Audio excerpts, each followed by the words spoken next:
Hi, this is Leanne, and I am here demonstrating a golden stamp collage on a card with the Hero Arts Holiday Collection. Um, I wanted to use up a lot of the little stamps that come in the Leah Griffith set and the new paper folding die. This one is of the tree, and also this brass embossing powder, which I have to say I think is one of the most beautiful metallic embossing powders. It's my new favorite.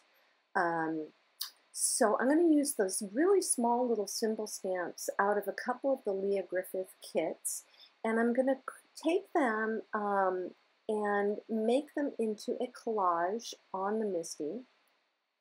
And I chose some from the little Scandinavian set as well. You can use any small little sets that you have to add to any of your new ones. That's what I love about this. So I literally cut the die cut out, and I then traced that on a piece of paper and put it on the back of the MISTI, or you could put it behind on the table. Lay your stamps out in the shape, and then press your stamp press up against them to pick them up. And that's how I got that lovely little collage inside the tree on the front of the card. So now I'm going to use some Versamark and get this sticky ink on there so that we can use the embossing powder.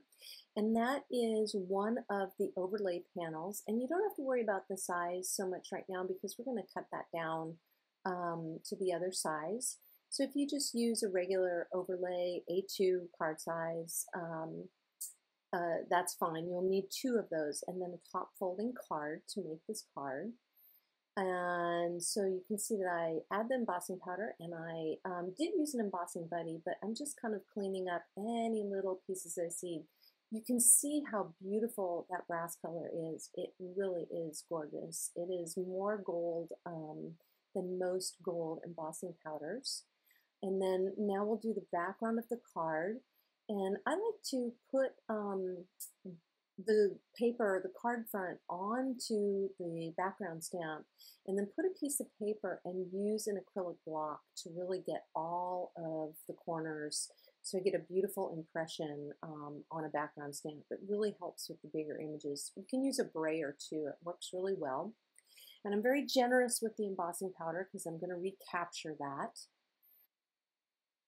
And I'll show you again, that gold or brass is really just so beautiful. And that background stamp, it's gorgeous. I can just see using this in spring or fall or winter as we are here. But, you could do flowers. There's so much you could do with that.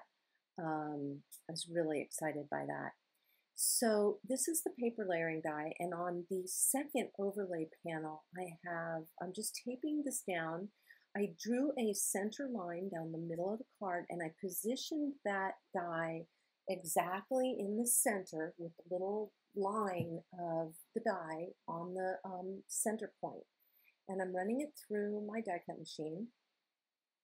And then there's a little trick to getting this to be lovely and symmetrical and perfect, which is that when you take it out, I'm going to take it off of here and I'm going to flip it over, and I'm going to place the die exactly on top of the center point where it was just cut.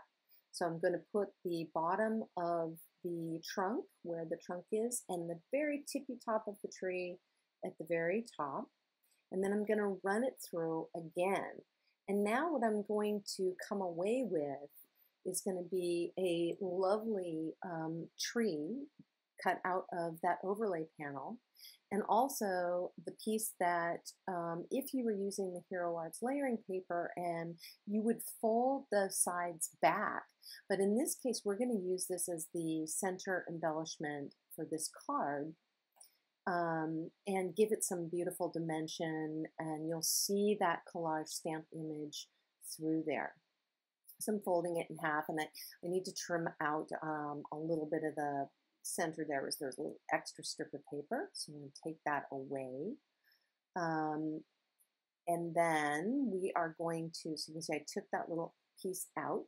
We're going to assemble this. So I'm kind of figuring out, what the best place for the location, aligning it up basically is. I'm going to trim out the panels after I do that. And I'm making sure that I get enough glue around the little edges for adhesive so that it stays. That's a Tombow Mono permanent adhesive, and I really, really like it. It's my favorite adhesive right now, I think. So I wanted to make sure that I got the little birds with the heart in the center and got that candle and a bit of the snowflake at the top. And you can see how pretty that is with the gold behind it. And there's enough of the little stamps to fill out the edges. I think there even could have been more, where I could have added more at the top so that you really got the definition of the die cut behind there. But it doesn't need it in this case. You get the point of the tone on tone and the white on white. And then here I'm adding a kind of rough painterly border to the edges of the finished card. I wanted it to be kind of unperfect, but be in that same gold and have a really nice little frame. And then literally you could use foam, fun foam here, a solid piece. I didn't want to add any more dimension because I'm going to put this through the mail. So I'm going to let it be a little bit lower profile. But this is important to get this piece so that it will go flat, but then pop up when it comes out of the mail. I used 2 glue dots, one at the bottom and one at the top of our lovely little folded tree that came from the inside of that die cut. So you see it lines up perfectly. It is just really great. You couldn't ask for more than that. And you can see when you place it flat in an envelope, it will lie flat, and then when you take it out, it'll pop back up. So I'm putting a little Hero Arts gem at the top, and I don't know if you know this trick, but I do this a lot. I use a Copic market to color little gems to match my projects. This is Lionel Gold that I'm using this time, and it is a perfect match for that brass embossing powder. So I hope you had some fun and you were inspired. And here is another look at the final card with the Hero Arts Holiday Collection. I have other examples on my blog at paperheartscissors.com using that collage, and come on over and check them out. Thanks for watching. Bye-bye.